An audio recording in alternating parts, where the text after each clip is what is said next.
Not something that I am comfortable fundamentally, but जिस तरीके से अडानी के स्टॉक्स पिछले 3 दिन से मूव कर रहे हैं, which is in all sectors. I think उसमें there is a lot of build up and there is a lot of जो लेवल्स क्रॉस नहीं किए हैं बहुत 6-6 महीने 1-1 साल से वो लेवल्स क्रॉस होने शुरू हुए हैं।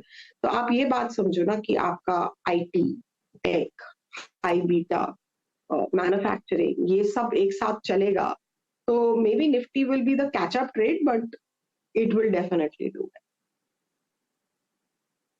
ओके, अच्छा मैम, अब आते हैं कि एसबीआई की अर्निंग, अभी बैंक निफ्टी बात हो ही रही थी, मैं उस इशू को टच करना चाह रहा था, लेकिन उससे पहले मैंने थोड़ा सा रेलवे और डिफेंस को जोड़ लिया। अभी जब हमारी निफ्टी बैंक की ट्रेजेक्टरी बहुत स्ट्रांग थी, हम सब वेट कर रहे थे कि एसबीआई क्या करेगा।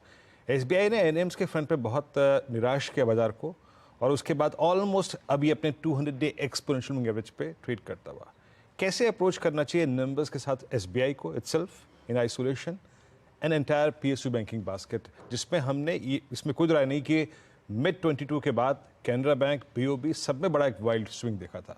आपका व्यू क्या कहता है इस वक्त? तो रिजल्ट तो उसमें कोई दो बात नहीं है कि रिलेटिव टू जो प्राइवेट बैंक्स ने किया है, आई थिंक इस बार अगर मेरे को पेकिंग ऑर्डर देना होता तो आईसीआईसीआई बैंक के रिजल्ट सबसे अच्छे थे एंड एचडीएफसी के गिवन मर्जर है, I would say it was decently good. NIMS का जो हम क्वेश्चन कर रहे हैं वो सिर्फ एक पीएसयू पे नहीं, वो तो प्राइवेट बैंक्स पे भी हो रहा है, बट हम जो क्रेडिट ग्रोथ देख रहे हैं और क्रेडिट ग्रोथ के साथ ऑब्वियसली डेलिंक्वेंसीज जो हम मेनली देखते हैं वो मेन चीज है जहाँ पे एसबीआई ने रियली डिसअपॉइंट किया है। तो आई थिंक वो combination of growth plus NIMs plus delinquencies में I would put it in the last pecking order.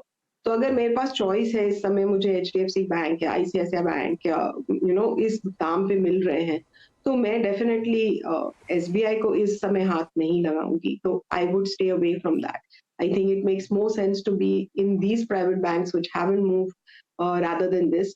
BOB के भी नंबर्स उतने अच्छे नहीं थे, but relatively speaking I think I was expecting after seeing the SBI result कि जो हम देखते हैं कि flows move out from one bank to another, वो हमेशा देखते हैं जिसका खराब रिजल्ट होता है तो जिसका अच्छा रिजल्ट होता है, तो वो दिख रहा है इस समय स्क्रीन के ऊपर कि लोग वहां से निकल रहे हैं and you would probably see it for some time. So they'll have to probably post 1 or 2 quarters of much better results for the confidence to come back into those stocks. अच्छा, एक आखिरी सवाल, ये जो न्यू एज स्टॉक्स हैं अनु, शायद चाहे जोमेटो हो या फिर पीबी फिनटेक हो, पेटीएम हो, इनमें से कोई स्पेस आपने ट्रैक की हो? सो आई थिंक जहां से ये चले थे वहां से तो काफी हाई है। I mean we have PB fintech in some of our client portfolios, we been positive on it.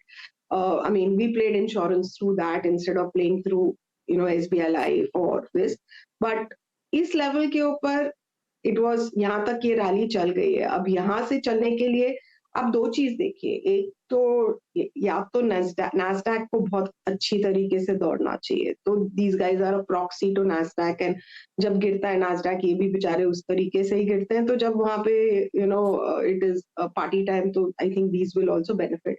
But given कि जोमेटो आपका कहाँ से कहाँ डबल हो चुका है, आपका पेटीएम भी okay, the results have been decent, तो आई थिंक यहाँ पे लेने में तो डर लगेगा, बट किसी के पास है तो स्टॉप लॉस रख के और इन्वेस्टमेंट के हिसाब से I think they can continue with it, but not a point to definitely buy these, but because I know people who bought Zomato at 45 46, अब इस लेवल पे तो इट डजंट मेक सेंस।